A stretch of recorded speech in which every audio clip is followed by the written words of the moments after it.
The passage of time has felt really weird lately. The beginning of the pandemic was only 4 months ago, but it simultaneously feels, at least to me, like it began the other day, and also several years ago. Now, it's no secret to any of you that know me that I love history. I love history. I love learning about it. I love teaching it. I get really excited and I flail my arms around when I'm explaining about the complicated and fascinating roots of our Unitarian Universalist tradition. And I try really hard to make it come alive so that we can recognize how it is that we came to where we are today. Each of us, individually and collectively, are the result of countless histories. I, of course, have my own history, my own personal experiences, heartbreaks, tragedies, and joys. The classes I've taken, my educational experiences, jobs, hobbies, successes, and failures. Each of these things has been like traveling along a journey.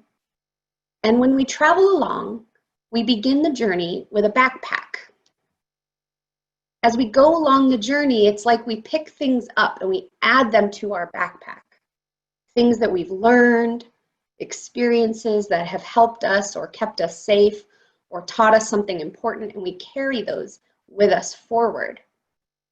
And then, of course, as we continue to travel along the journey, we might find that some of those things that are in our backpack, which might have been helpful, or maybe we just thought they were helpful, are now actually weighing us down. So we have to take things out and put them back on the path and leave them behind. And that is how I think about history. Going along this journey, putting things into our backpack and taking them out. And whatever day we find ourselves, we can peek into the backpack and see who we are and where we've been. But the thing about our journeys that I find particularly fascinating and powerful is that our backpacks don't start out empty. Even as a teeny tiny screaming naked newborn baby, we begin life with a backpack with some stuff in it.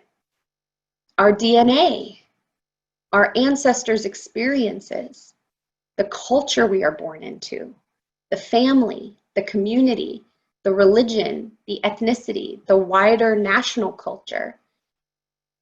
It's easy to want to think of ourselves, as the early philosophers believed, as a tabula rasa or a blank slate when we are born, or really that we could ever wipe ourselves, our minds, or our hearts totally clean of these experiences that came before us or before this moment.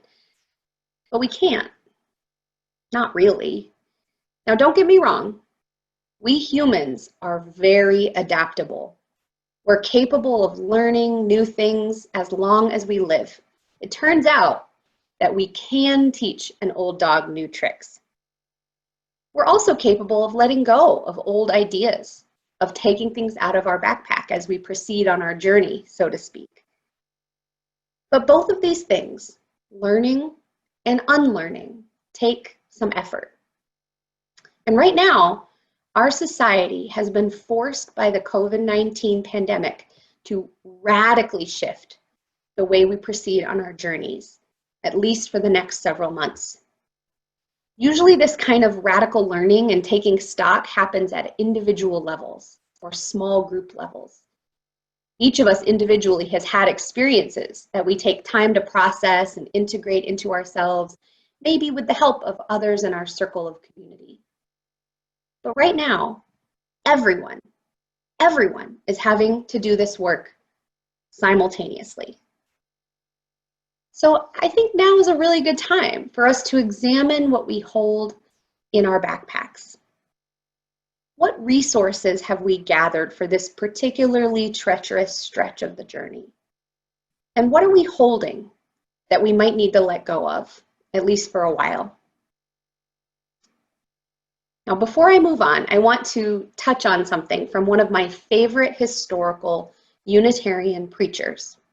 Remember, I get all excited when I talk about UU history.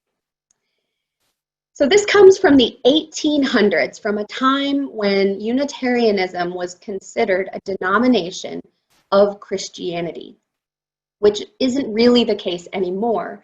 But back then, Unitarians were Christians, though they were pretty different from most other Christians in some important ways. And this preacher, whose name was Theodore Parker, gave a sermon that was titled "A Discourse on the Transient and Permanent in Christianity." The gist of the sermon, which was very, very long, sermons were really long back then. The gist of this sermon was that he had a sense that people in his congregation and throughout Unitarianism were worried because things were changing. And he assured them that yes, things were changing. But those things that were changing, those were the transient things, the changeable things. Other things, he said, the permanent things, were not changing. In his sermon, he names some of the great truths of Christianity: God, Christ's message of peace, the power of the gathered community, the emphasis on justice. He names those as permanent. And then he lists other things as transient. He calls them the forms, what the preacher might wear, or how they speak, or the kinds of hymns they sing, or the specific focuses of their justice work. He wanted people who heard his sermon to be able to tell the difference between the two, what is permanent and what is transient. And I love that he preached this sermon in 1841. 1841, they were all worried about all the changes happening in their society. We are still wrestling with this challenge of change today, and I imagine probably forever. Some of the things that Theodore Parker would have called permanent have indeed become transient. We've taken some of those things out of our backpack as a faith tradition. And while some of us have remained individually Christian, we are no longer a Christian denomination. So that's one thing that has definitely changed since that sermon. But we've kept the emphasis on community and love and justice. Those things are still permanent. So here are some examples of what I'm thinking about these days. And then I would like to open it up to let you type into the chat box when it's time your own responses of what you or we might have in our journey backpacks, both as resources and weights. So personally, I've had experiences of significant illness, grief, and heartache that have given me compassion, empathy, and a healthy dose of respect for COVID-19 as a virus and for those who are suffering from it. You might have had similar experiences. Those experiences are resources that we can draw upon now. Something else. As a nation, we have a powerful strain in our DNA that emphasizes individual freedom. If we carry that in our backpack, it can encourage us to act responsibly to care for others, to recognize the power that we each individually have on the larger whole. If we have freedom in our backpack, it can be a resource, but it could also act as a weight in our backpack. It might only allow us to think about ourselves and our own freedoms, disregarding the well-beings of others. This is one of those objects in our backpack that could go either way, depending on how we use it. An example from our faith. As Unitarian Universalists, we hold community and communal gathering as among our most high values. We believe that our faith is lived in and through our connections to each other and to the wider world. How is that holding up in our backpack these days? I think it's still there. We don't need to, nor should we, take that out of our backpack and leave it behind. We still need community as a resource. But we might have to leave behind some of the trappings of what community looks like during this pandemic while we have to be apart from each other. Those trappings might be the transient things of our current movement, even as we might have held them 4 or 5 months ago as the permanent parts of our practice together.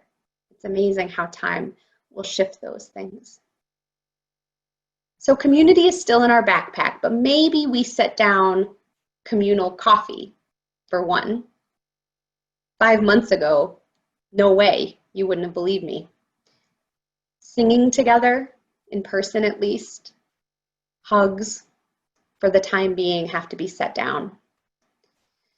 Whether we like it or not, community, which is still in our backpack, might now look a lot more like emails and phone calls and Zoom worship and Zoom gathering times and other ways of physically distanced connection. As we look to the future, one of the things that is so unsettling that I keep hearing from people over and over is we just don't know what it's going to look like. And that's true. We don't know what school reopenings will look like or how often those plans will need to change. We don't know how long this virus will continue or whether treatments or vaccines will be made available sooner or later.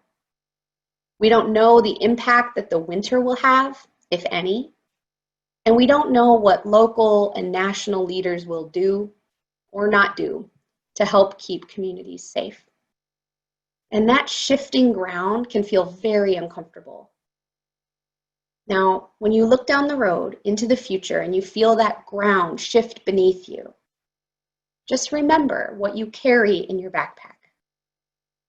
Remember your own experiences or the experiences of your ancestors that give you strength or resilience for whatever comes next.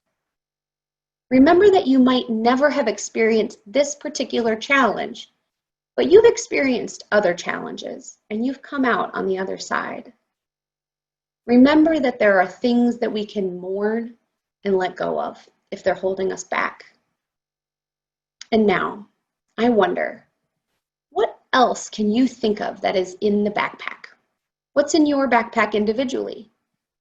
Or what do you think is collectively in our Unitarian Universalist one or our United States backpack?